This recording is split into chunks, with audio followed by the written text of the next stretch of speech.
On the morning of April 12, 1981, a 14-year-old girl walks into Cabin 28 looking for her family.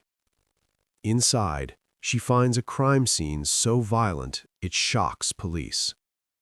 3 members of her family are dead.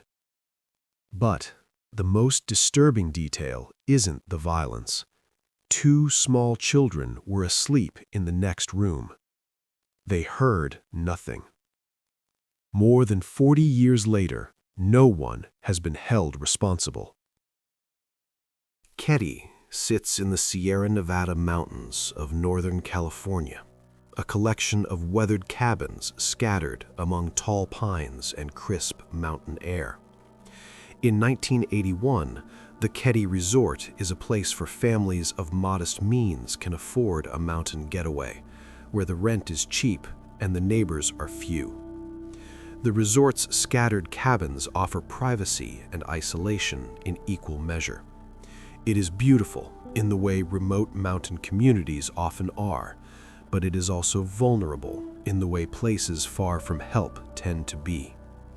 The nearest substantial law enforcement presence is miles away, down winding mountain roads that can take precious minutes to navigate in an emergency. Glenna Sue Sharp moves to Keddie in the fall of 1980 with her 5 children. She is 36 years old, recently separated from her husband, and looking for a fresh start away from the complications of her previous life. Sue is described by those who know her as a devoted mother, someone who puts her children first even when circumstances make that difficult. Money is tight in the Sharp household. Sue works when she can find employment, stretching every dollar to keep her family housed and fed. The cabin she rents, number 28, is small but functional. 2 bedrooms, a living room, a kitchen. Nothing fancy, but it is theirs, a place where Sue can rebuild her life and raise her children away from whatever troubles drove them to seek refuge in these mountains. Her children are John, 15 years old, and growing into the angular frame of adolescence. Sheila, 14, and increasingly aware of the adult responsibilities her mother shoulders. Tina, 12, and still possessing that particular brightness of pre-teenage girlhood. And 2 younger boys, Rick and Greg, aged 5 respectively. They are a close family, bound together by circumstances that have forced them to rely on each other more than most. Sue works hard to maintain normalcy for her children, to create a sense of home in their small mountain cabin despite the financial pressures that never quite ease. The Keddie community is small and insular. Neighbors know each other, at least by sight. The Sharp family quickly becomes familiar faces around the resort. Sue is friendly but private, the kind of woman who will wave hello but doesn't readily share the details of her life. Her children attend school in nearby Quincy, making the daily trek down and back. They are settling in, creating routines, building the foundation of a new life. Nothing about their circumstances suggests impending tragedy. They are simply another family making do, finding their way in a place that offers affordable rent and mountain views in exchange for isolation and distance from the conveniences of town. Martin Smart lives in Cabin 26, just next door to the Sharps. He is in his 40s, married to a woman named Marilyn, and known around Keddie as someone with a temper and a drinking problem. His marriage is troubled, marked by arguments that neighbors can sometimes hear through the thin cabin walls.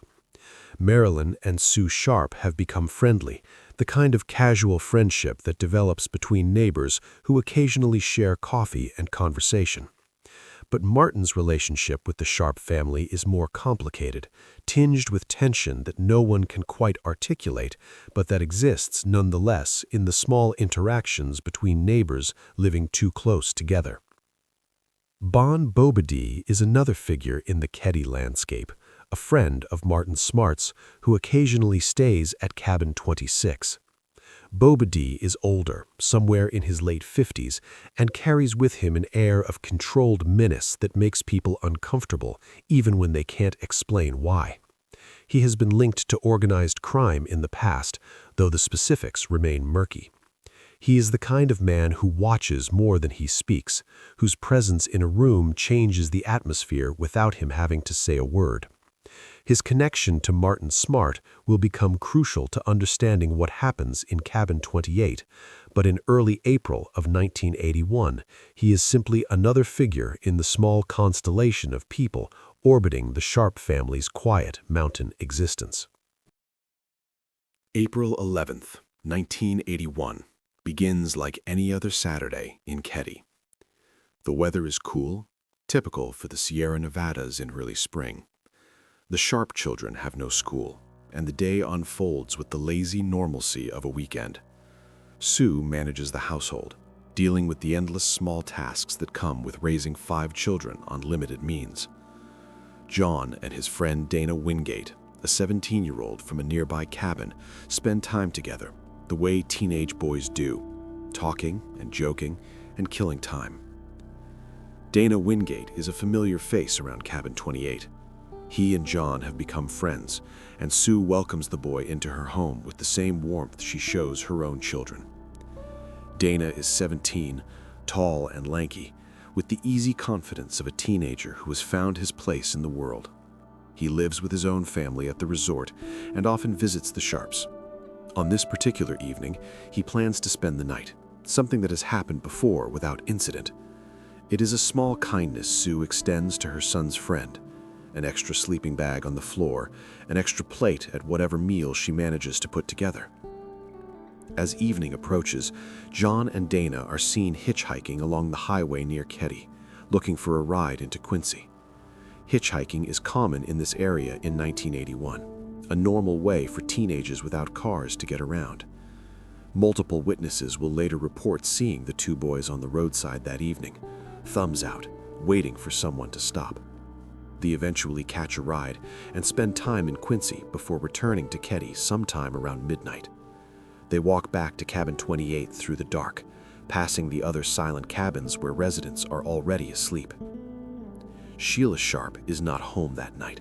She has made plans to sleep over at a friend's cabin, a common enough occurrence that raises no concern from her mother. Sheila leaves Cabin 28 earlier in the evening, walking the short distance to where her friend lives. She will not return until morning, a detail that will save her life and leave her with survivor's guilt that will never fully fade.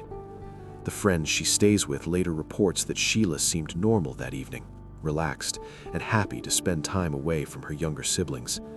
There is no indication that anything unusual is about to occur. Inside Cabin 28, Sue Sharp settles in for the evening with John, Dana, Tina, Rick, and Greg.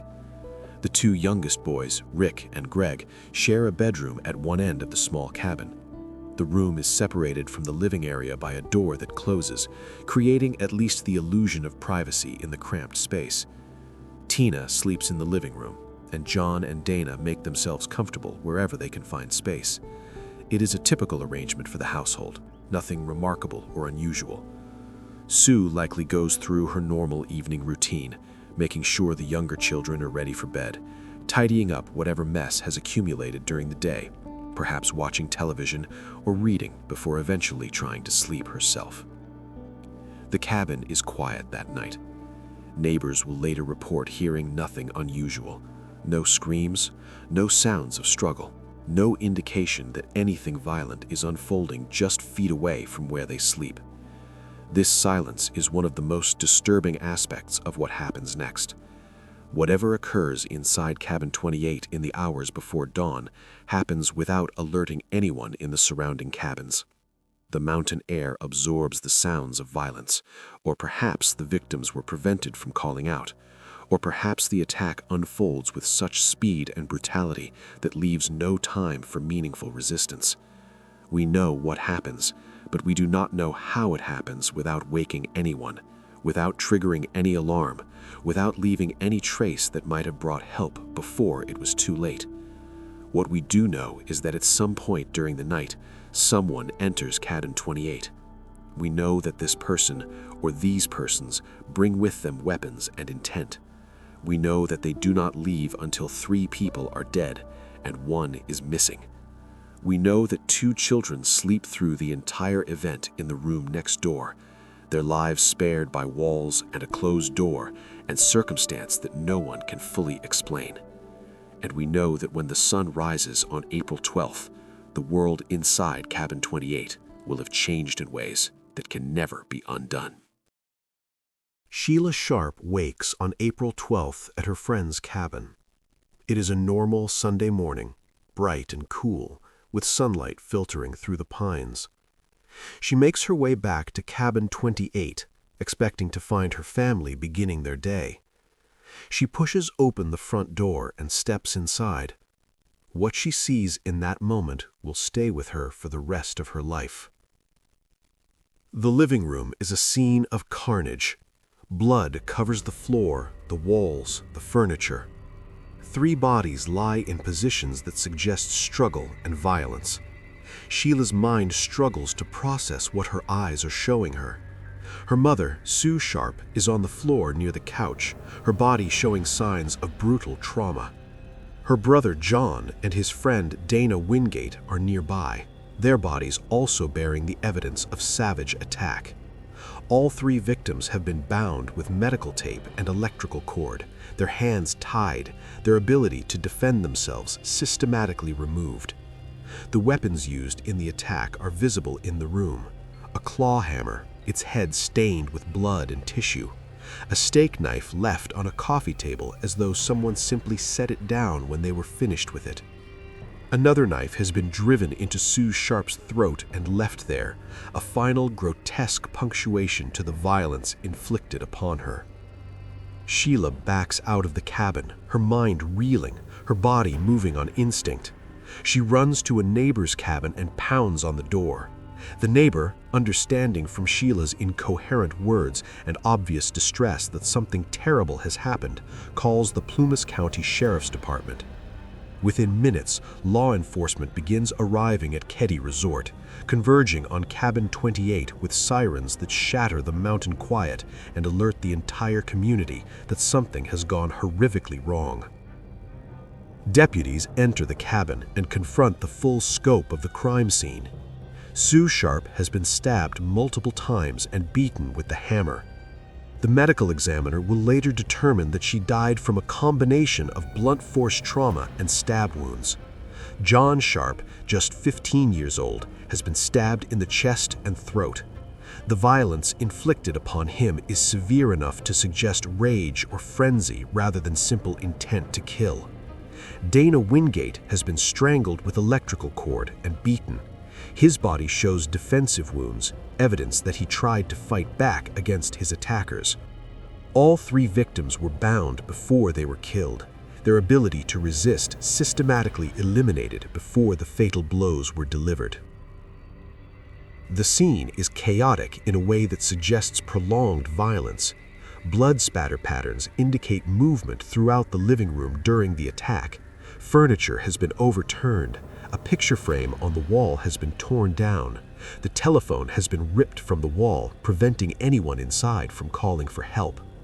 The level of destruction suggests not just murder, but overkill, an excess of violence beyond what would be necessary to simply kill 3 people.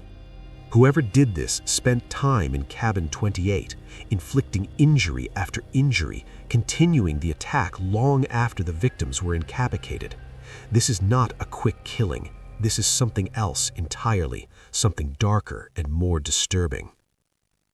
But the most unsettling discovery comes when deputies check the rest of the cabin. In the bedroom at the far end, they find Rick and Greg Sharp, ages 10 and 5, still asleep in their beds. The boys are unharmed, completely unaware of what has transpired in the next room. How is this possible? How can such violence occur just feet away while children sleep undisturbed? Deputies wake the boys gently, shielding them from the view of the living room, getting them out of the cabin before they can see what has happened to their mother and brother.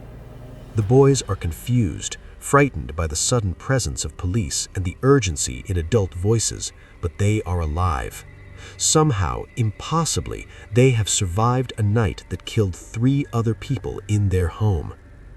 Tina Sharp is nowhere to be found.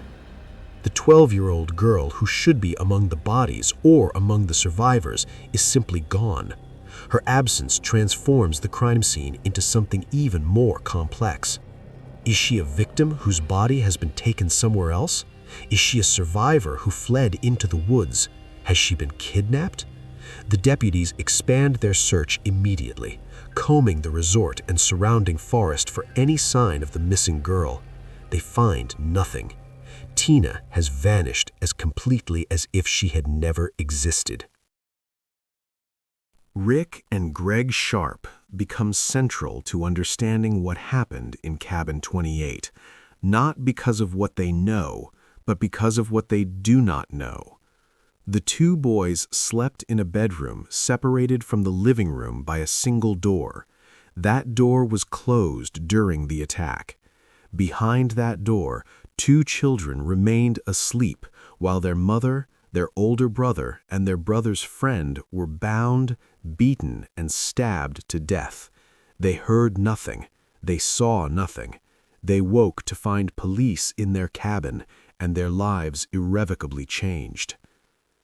In the immediate aftermath of the murders, investigators interview Rick and Greg separately, hoping that one or both boys might have some memory, however fragmentary, of sounds or events from the night. The boys have nothing to offer. They went to sleep in their room as they always did. They woke to chaos and confusion and the presence of law enforcement officers trying to shield them from a horror they cannot yet comprehend.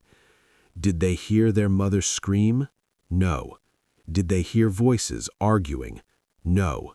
Did they hear anything that woke them or caused them concern? No. The boys slept through everything, protected by the accident of a closed door and the deep sleep of childhood. This becomes one of the most disturbing aspects of the case. How does such violence occur without waking children sleeping nearby? Several theories emerge. Perhaps the attackers moved quietly, controlling their victims quickly and preventing them from crying out.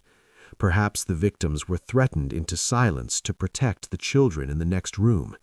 Perhaps the cabin's construction and the closed door were simply enough to muffle sounds that might otherwise have traveled.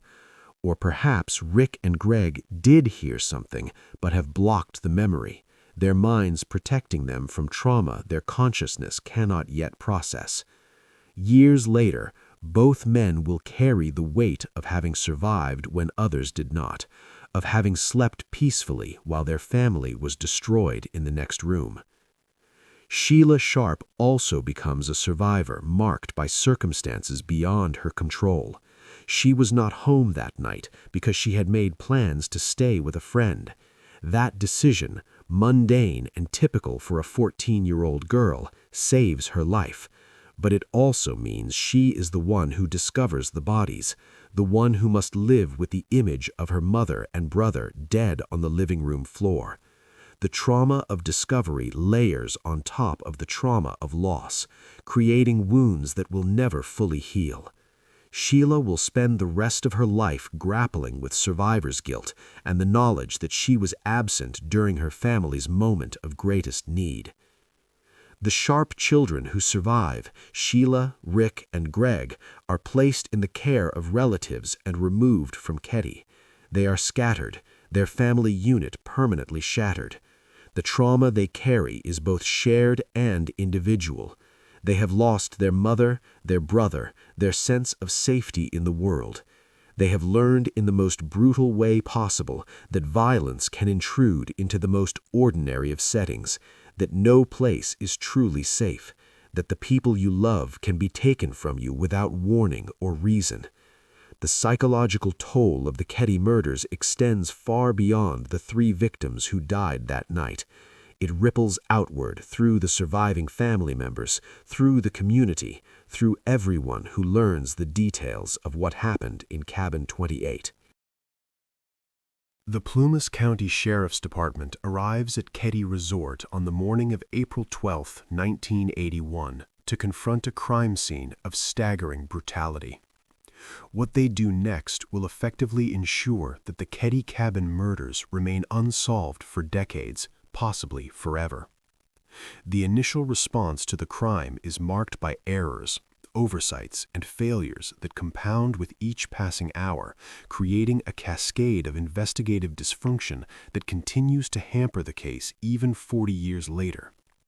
The first and most critical failure is the contamination of the crime scene. In the hours after the bodies are discovered, multiple people enter and exit Cabin 28. Neighbors gather outside, some wandering in to see what has happened before deputies can establish proper perimeter control. Family members arrive. Reporters show up as word of the murders spreads through the small community. The cabin should have been immediately sealed and preserved for forensic examination. Instead, it becomes a chaotic hub of activity, with people tracking through blood, touching surfaces, potentially disturbing or destroying evidence that might have pointed investigators toward a suspect. The Plumas County Sheriff's Department in 1981 is a small rural agency with limited experience handling major crimes. Keddie is not a place where triple homicides occur. The deputies and investigators who respond to the scene are out of their depth almost immediately.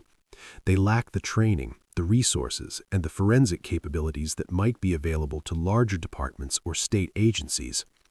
Rather than immediately requesting assistance from the California Department of Justice or other agencies with more experience in complex homicide investigations, the local department attempts to handle the case on their own. This decision will prove catastrophic. Evidence is collected haphazardly. The hammer and knives used in the attack are removed from the scene, but questions will later arise about whether they were properly preserved and documented. Photographs of the crime scene are taken, but they are incomplete and sometimes poorly framed, failing to capture details that might later prove important. Blood samples are collected, but the chain of custody is questionable. Fingerprints are lifted, but not systematically, and some potential prints are likely never collected at all. The electrical cord and medical tape used to bind the victims are processed, but analysis is limited by the technology available in 1981 and the capabilities of the local department. Witness interviews are conducted, but they lack the rigor and follow-through that should characterize a major homicide investigation.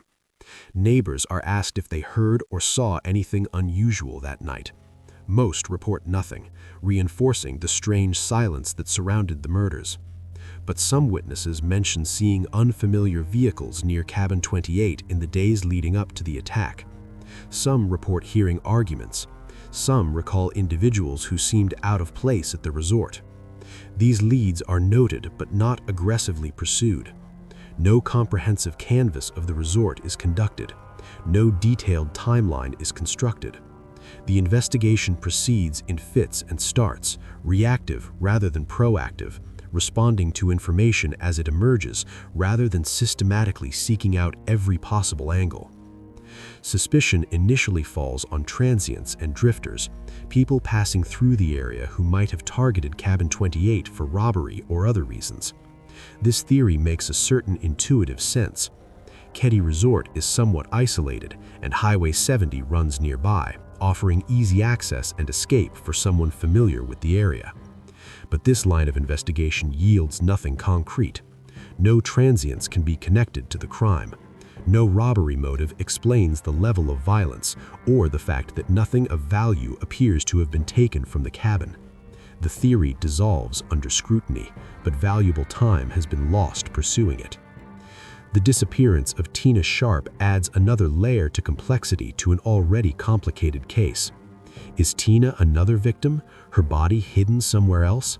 Or has she been kidnapped, taken by whoever killed her mother and brother?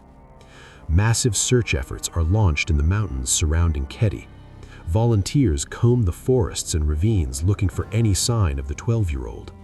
Law enforcement brings in tracking dogs and searches abandoned buildings and vehicles in the area. Nothing is found. Tina has simply vanished, and with each passing day, the likelihood of finding her alive decreases while the probability that she has been killed increases.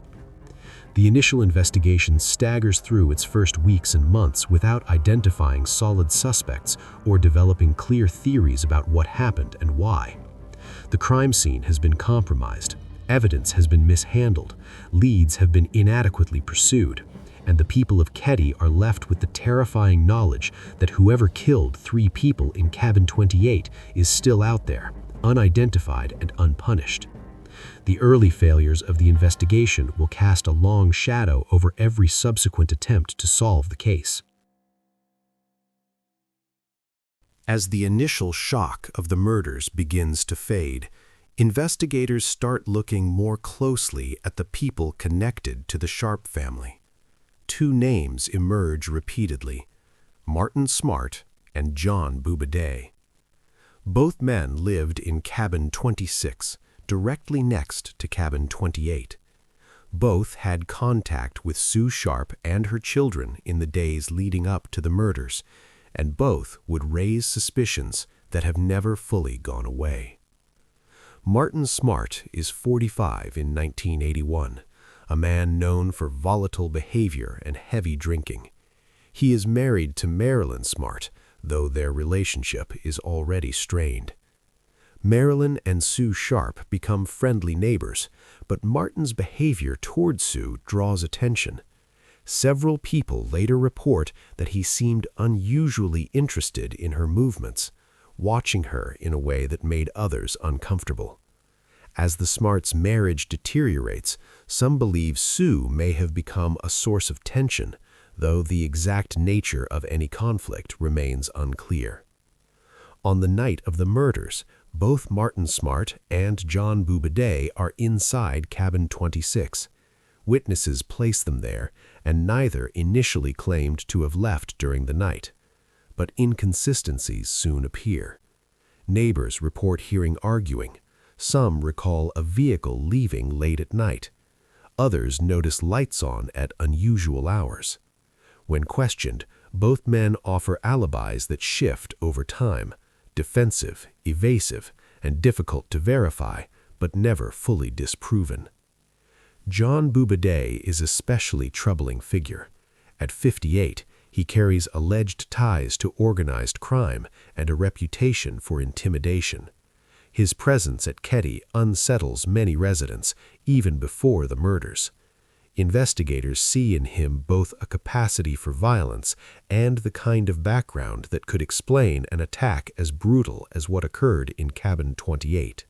But suspicion is not evidence. The crime scene was compromised early, and crucial forensic material was lost or contaminated. No physical evidence definitively places either man inside Cabin 28. No witnesses saw them enter or leave. Their alibis remain weak, but intact. In the months that follow, Martin Smart's behavior becomes increasingly erratic. He drinks heavily, grows paranoid, and makes cryptic statements that some interpret as hints of guilt. At one point, he allegedly makes troubling remarks to a counselor who writes a letter to law enforcement. The letter is noted, but not pursued with urgency. Years later, investigators will recognize its significance. By then, Smart is dead. After leaving her husband, Marilyn Smart tells investigators that Martin confessed parts of the crime to her. She provides a letter he wrote containing the line, "I paid the price for your love, and now I have to pay for my own." Investigators view it as a possible coded admission, but without corroboration, it leads to nowhere. John Boubeday leaves Keddie shortly after the murders and disappears into the criminal world. He dies in 1988.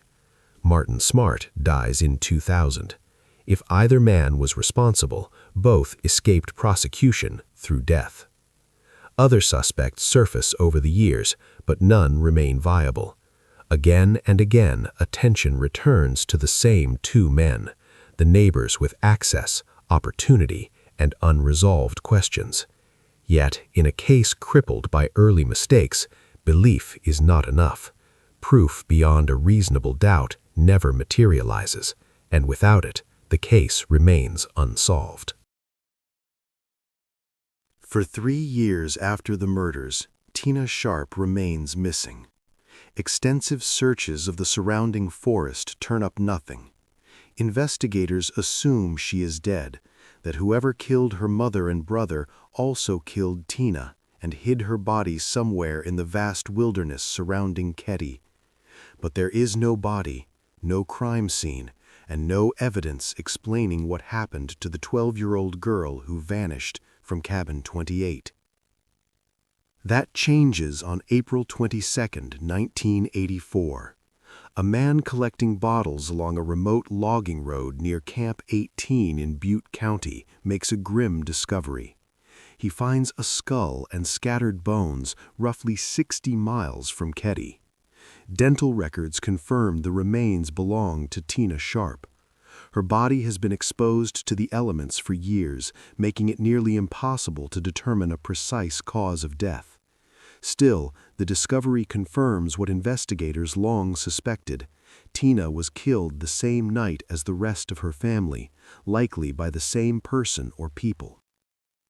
The location of the remains raises troubling questions. Camp 18 is far from Keddie. Whoever killed Tina transported her body a considerable distance and disposed of it in a remote area where it might never be found. That level of disposal suggests planning, access to a vehicle, and knowledge of the terrain. It also suggests time to leave the crime scene, travel 60 miles, and return without drawing attention. Decades later, renewed attention brings investigators back to physical evidence that was mishandled or overlooked in 1981.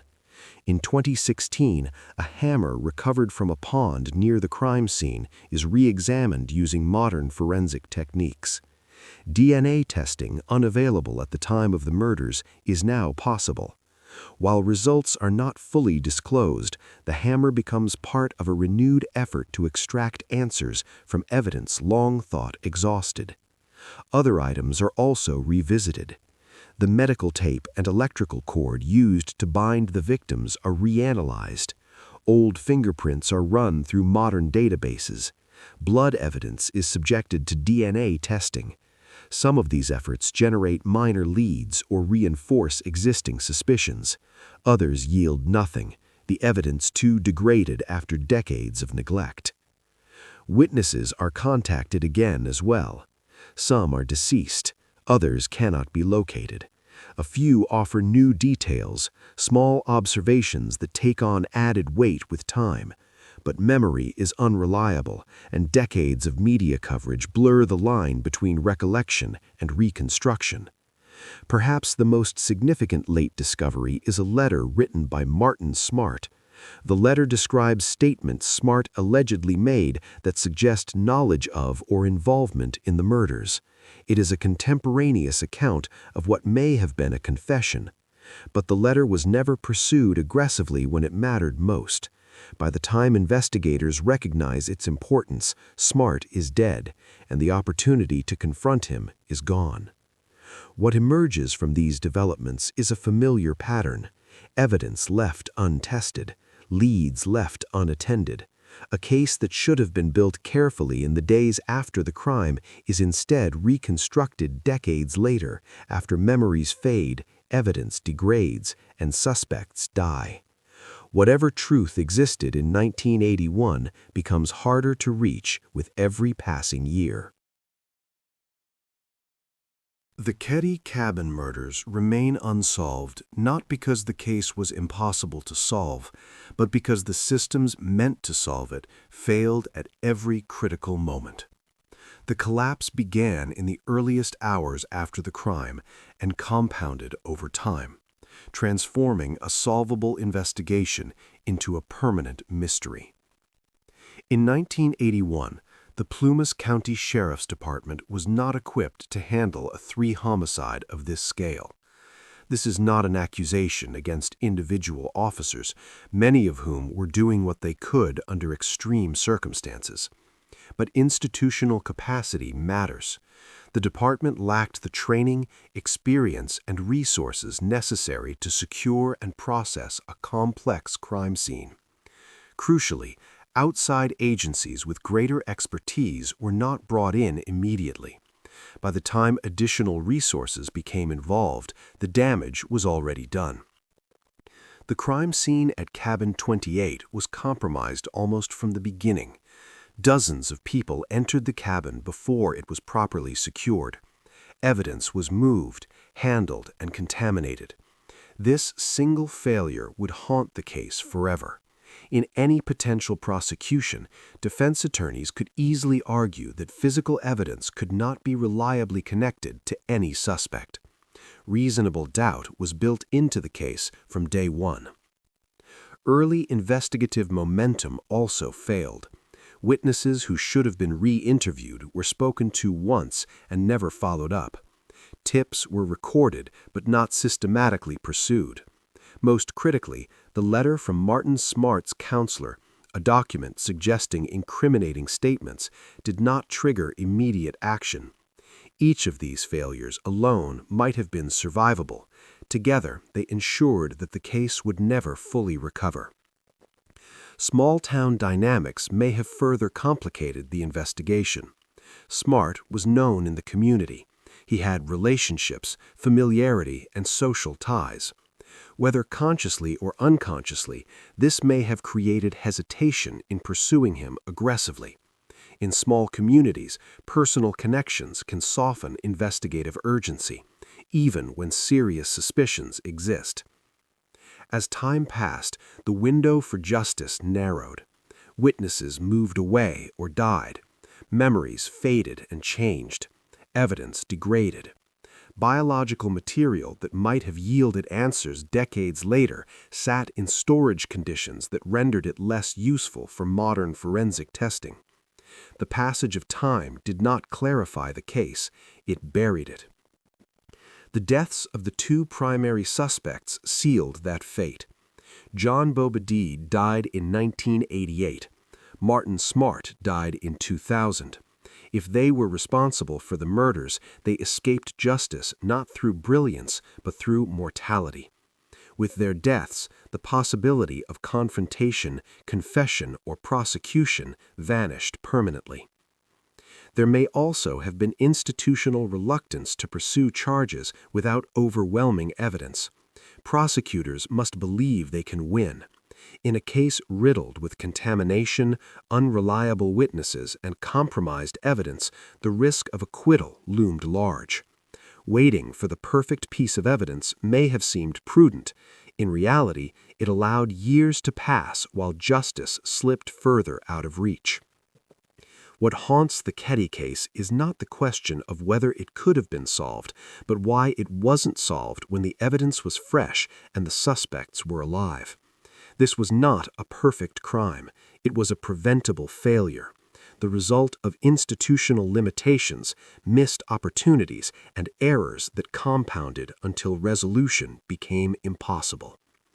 3 people died in Cabin 28 on April 11, 1981. A 4th victim was found years later.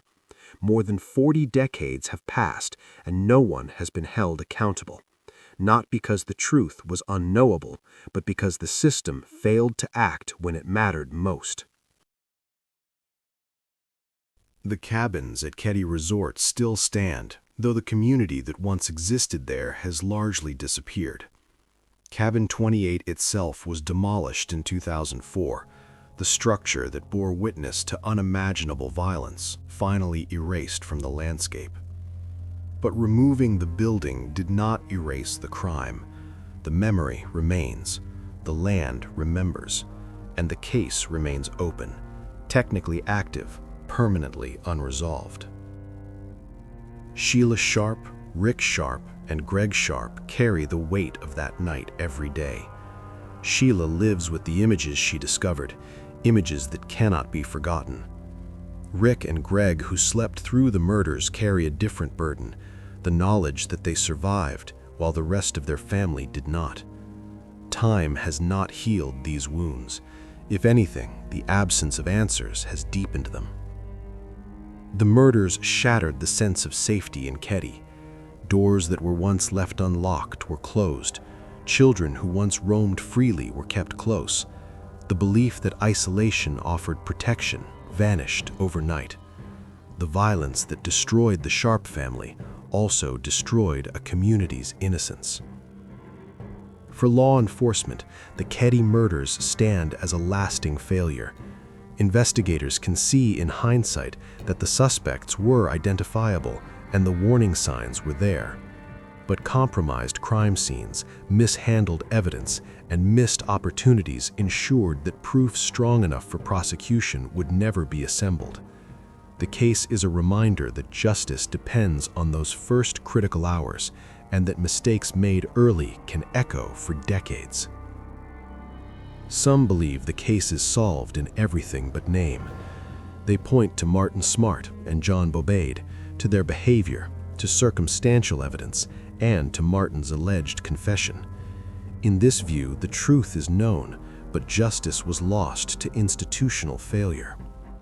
Others believe the truth remains incomplete. Tina Sharp's body was found 60 miles away. Certain details do not align neatly. They argue that closing the case around a single theory risks overlooking what still does not fully make sense. What is beyond dispute is this: 3 people were bound, beaten, and stabbed to death inside Cabin 28. Tina Sharp was taken from that cabin and killed, her body hidden for years. 2 children survived the attack, and no one has ever been arrested, charged, or held accountable. Sue Sharp came to Keddie seeking a fresh start. John Sharp and Dana Wingate were teenagers with futures ahead of them. Tina Sharp was a child. Their lives mattered, their deaths mattered, and the failure to bring their killers to justice matters still. The Keddie Cabin Murders remain open. Occasionally, new attention brings new leads. Occasionally, someone comes forward. But more than 40 years have passed, and the silence grows heavier with time. 3 people died in Cabin 28. A 4th was found years later.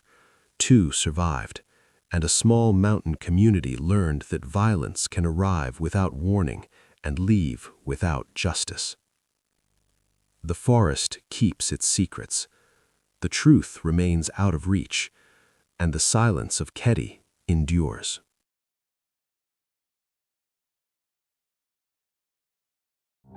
Cases like this one remind us how fragile the line between ordinary life and unimaginable tragedy can be. If this story stayed with you, consider subscribing to the Unsolved Echoes. Some stories never truly end. Thank you for watching.